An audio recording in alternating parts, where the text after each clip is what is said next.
Langsung aja kita mulai. Coming up. Yang pertama adalah ketika kita opening nih, biasanya kesalahan yang terjadi yang tidak sesuai dengan KBBI adalah penggunaan kata yang terhormat dan yang kami hormati. Biasanya kalau misalnya opening, dimulai dengan selamat datang dan selamat pagi kami ucapkan kepada yang terhormat Gubernur DKI Jakarta, Bapak Anies Baswedan. Kemudian yang kedua, dan kami juga ucapkan selamat pagi dan selamat datang kepada yang terhormat Kepala Dinas Pariwisata DKI Jakarta, Bapak siapa gitu misalnya. Nah, itu kan pengulangan ya.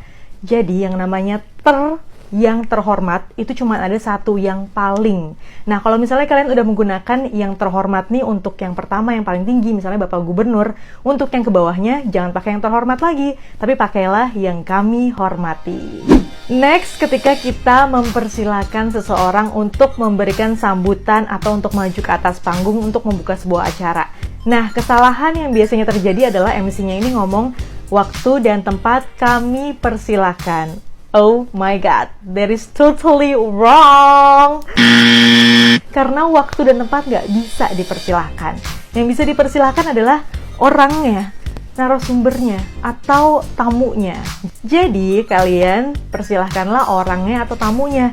Jangan waktu dan tempat. Langsung aja misalnya, kami persilahkan kepada Bapak Anies Baswedan untuk maju ke atas panggung. Alright? Selanjutnya ke kata persilahkan atau silakan. Ini kita bedah ya, karena ini sudah menjadi kontroversial. Karena misalnya aku lagi nge-MC nih, kadang-kadang aku bilang kepada Bapak Anies Baswedan dipersilahkan. Nah, itu suka ada yang menyalahkan. Mai harusnya bukan dipersilahkan, tapi disilahkan. Jadi nggak pakai per gitu. Nah, aku jadi curious kan, sebenarnya yang sesuai dengan KBBI itu seperti apa sih, ya kan? Kita bedah dulu, ini dari pronunciation-nya. Jangan pakai H, itu yang paling penting. Jadi, silakan, persilakan, jangan pakai H, itu dari pronunciation-nya. Nah, kalau dari katanya, kalau kita cek ke Kamus Besar Bahasa Indonesia, ternyata kata yang tersedia adalah silakan. Nah, terus aku bingung nih, sebenarnya boleh nggak sih disambungin sama imbuhan di, jadi disilahkan atau dipersilahkan? Nah, karena ragu, aku sudah sampai menanyakan kepada ahli bahasa di Sekretariat Negara ya ini ya. Nah, ternyata kalau bisa kata-kata tersebut itu jangan diberi imbuhan di. Jadi langsung saja persilakan atau silakan. Kedua kata itu benar ya. Jadi langsung aja misalnya kepada Gubernur DKI Jakarta Bapak Anies Baswedan kami persilakan. Oke, moving on ke kata sesuai dengan KBBI selanjutnya. Ini sebenarnya bukan ejaan atau pakai imbuhan atau gimana ya. Ini hanya pronunciation aja. Kadang-kadang kita sering banget mengucapkan kata saudara-saudara, ya kan? Nah, kalian harus make sure kalau pronunciasinya bukan saudara-saudara, oke? Jadi bukan cuma bahasa Inggris aja yang pronunciation-nya harus benar, bahasa Indonesia juga kita harus benar pengucapan katanya. Seperti apa? Coba ulangi lagi. Saudara-saudara. Saudara-saudara. Saudara, bukan saudara, oke? Nah, selanjutnya, biasanya kalau misalnya agendanya mau berganti nih, si Master of Ceremony ini suka bilang untuk mempersingkat waktu langsung saja gitu kan lah. Nah, berdasarkan KBBI itu tuh salah, karena waktu tidak bisa disingkat-singkat. Yang bisa disingkat adalah kata misalnya gitu kan. Kalau waktu nggak bisa disingkat, tapi bisa apa? Bisa dihemat atau diefisiensikan.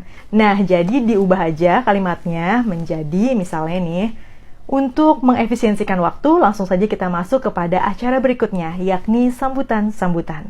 Berkaitan dengan mengganti agenda atau ke acara selanjutnya, kadang-kadang seorang MC juga sering banget kepleset ngomong menginjak ke acara berikutnya. Nah, kata menginjak ini sesuai dengan KBBI memang benar ya, tapi biasanya digunakan untuk jangan menginjak rumput.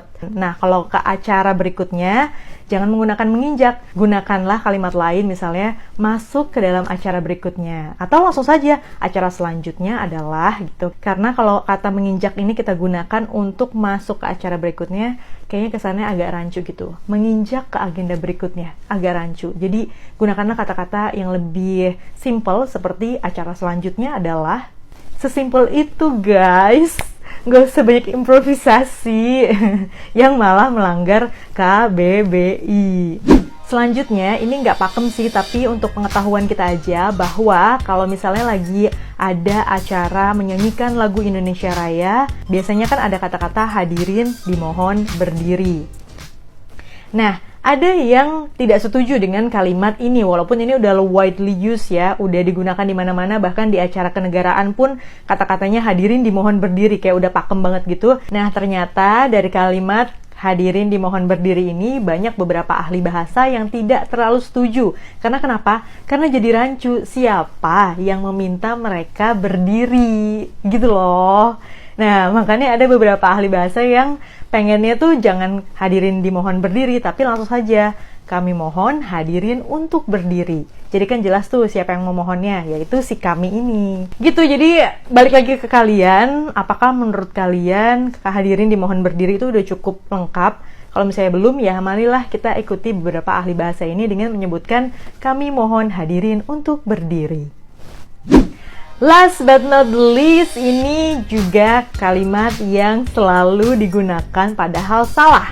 Kalimat ini berasal dari salah satu presenter kondang zaman dulu yang sekarang sudah jadi anggota DPR. Siapa coba? Kalian pikir aja sendiri deh ya. Tapi dia sering banget waktu masih jadi presenter dulu, cara menutup acaranya itu dengan kalimat mohon maaf apabila ada salah-salah kata. Coba kita renungkan, ada yang salah nggak di situ? Ayo, ada yang tahu nggak apa yang salah? Yang salah adalah kata salah di situ diulang 2 kali. Nah, sebenarnya penggunaan salah di sini adalah kata keterangan kan, yang sebenarnya tidak perlu diulang 2 kali. Mungkin yang perlu diulang adalah katanya nih. Jadi, mohon maaf apabila ada kata-kata yang salah. Bukan mohon maaf apabila ada salah-salah kata. Gitu.